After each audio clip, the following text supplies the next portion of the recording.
hay que seguir llamando la atención en cuanto a la estabilidad de Haití, en cuanto a la ayuda necesaria a Haití del mundo. Ya lo ha reclamado todo el liderazgo político del país, más allá de los colores políticos.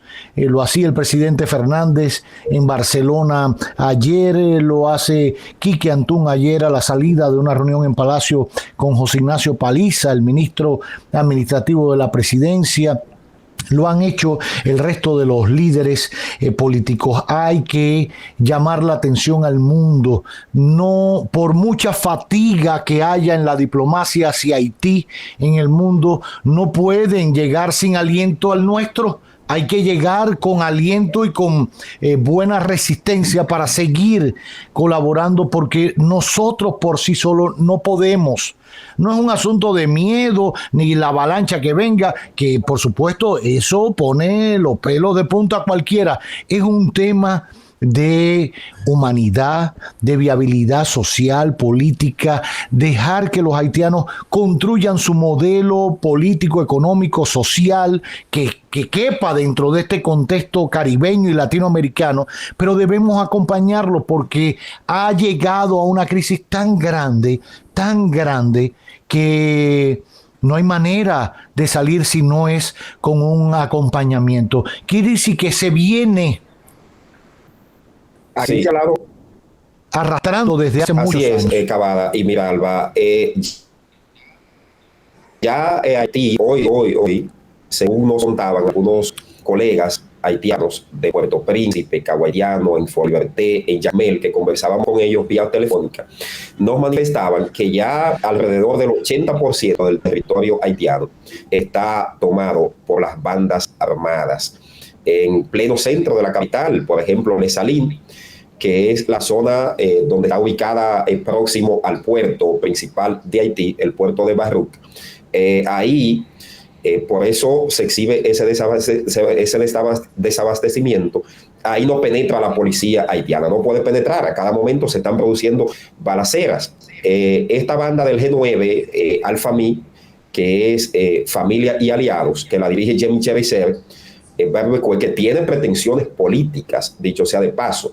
Él tiene pretensiones políticas y se está vendiendo como el aliado de los pobres en contra de un revolucionario. Un revolucionario. Y ha ido tomando mucho cuerpo, ha ido recibiendo mucho apoyo. Por ejemplo, en esa zona que es amplia, que viven miles y miles de haitianos, él se pasea por las calles prácticamente rodeado de partidarios, y ahí no puede penetrar prácticamente nadie. Los 400 Mabozó, por ejemplo, que es la banda, que es una especie de banda rival que está controlando Martizán, más al sur de Haití, y Coadebouquet, donde fueron secuestrados los 17 misioneros.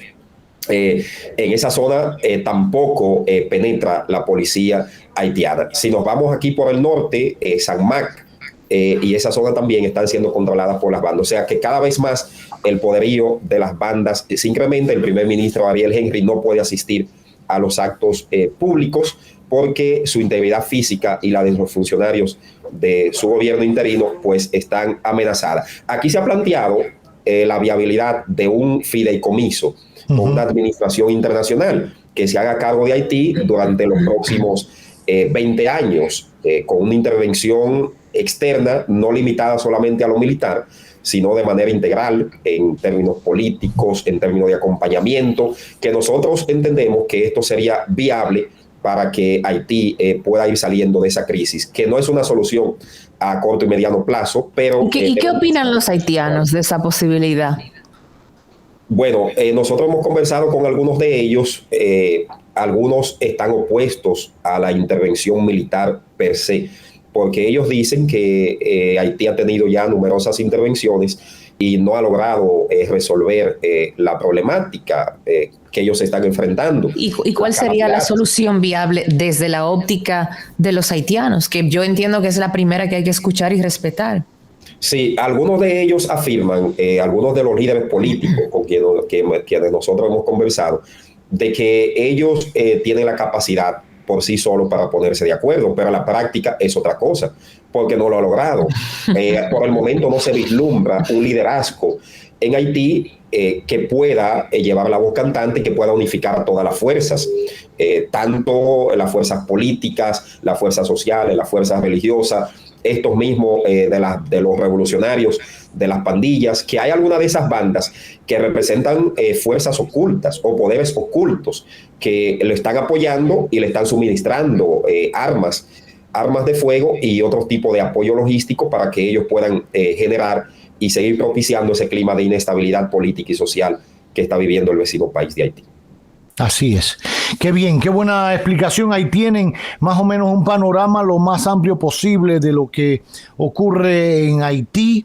Veremos qué pasa. A veces siento que vuelve a llamar la atención ante el mundo cuando alzamos la voz desde República Dominicana, que es lo que nos queda, alzar la voz, tomar ahí alguna medida, pero seguir, y ahí es cuando llama un poquito la atención. Cuando nos callamos, a nadie más le interesa qué pasa en Haití, ni cómo nosotros podemos aguantar el palo ahí si se produce una situación lamentable, y Dios no lo quiera, en Haití. El propio Barbecue ha dicho que el primer ministro Ariel Henry debe renunciar, debe salir de su oficina pequeña en la que se ha refugiado, y si no, él le haría salir aunque fuera con sangre. Así ha dicho. Estoy parafraseando sus palabras, pero la sangre está de por medio. Entonces estamos hablando de violencia, de otro atentado contra el poder. Ya hay un magnicidio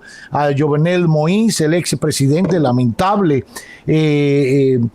muerte de este joven político y presidente haitiano. Entonces, que la salida siga siendo matar a gente y a otro funcionario del gobierno me parece que es alarmante, y que al resto de la comunidad internacional no le llame la atención. ¿Ustedes se imaginan qué hubiese pasado si esto ocurre en otro país? O sea, vamos, ustedes son muy jóvenes. Vargas-Vila es un muchachito estudioso, parece todo lo contrario, pero un muchachito muy joven. Cuando matan a Kennedy, John Fitzgerald Kennedy, ¿qué es lo que se armó en Estados Unidos? La de mira, a mí no me toque. Tremendo aquello, y una investigación. ¿Quién mató a Kennedy? ¿De dónde salió el disparo y la investigación? Hasta que no dieron, y bueno, Oswald, y que al final sigue un misterio, pero hubo gente presa inmediatamente y detenido y llevado a la televisión, y la investigación y todo, y los funerales de Kennedy. En Haití no ha pasado nada. Tú me dices, no, pero Haití, Estados Unidos, el imperio. Sí, está bien. 2 países, 2 presidentes. Así de sencillo. Si lo vamos a ver al pan y al vino.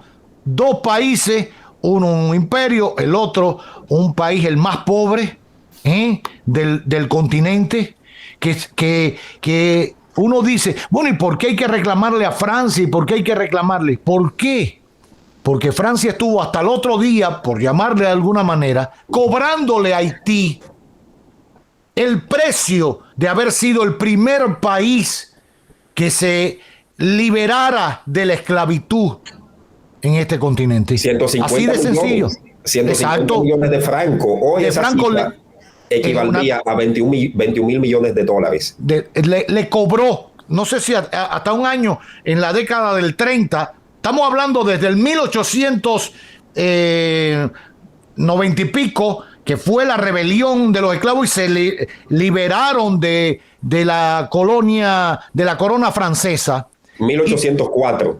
1804. Y por evitar el contagio en el resto de las islitas francófonas de aquí, Martinica, las otras islitas, le puso una multa. Usted no puede faltarle a la corona, a los franceses, que hemos sido los que hemos llevado todo, que acabaron con Haití.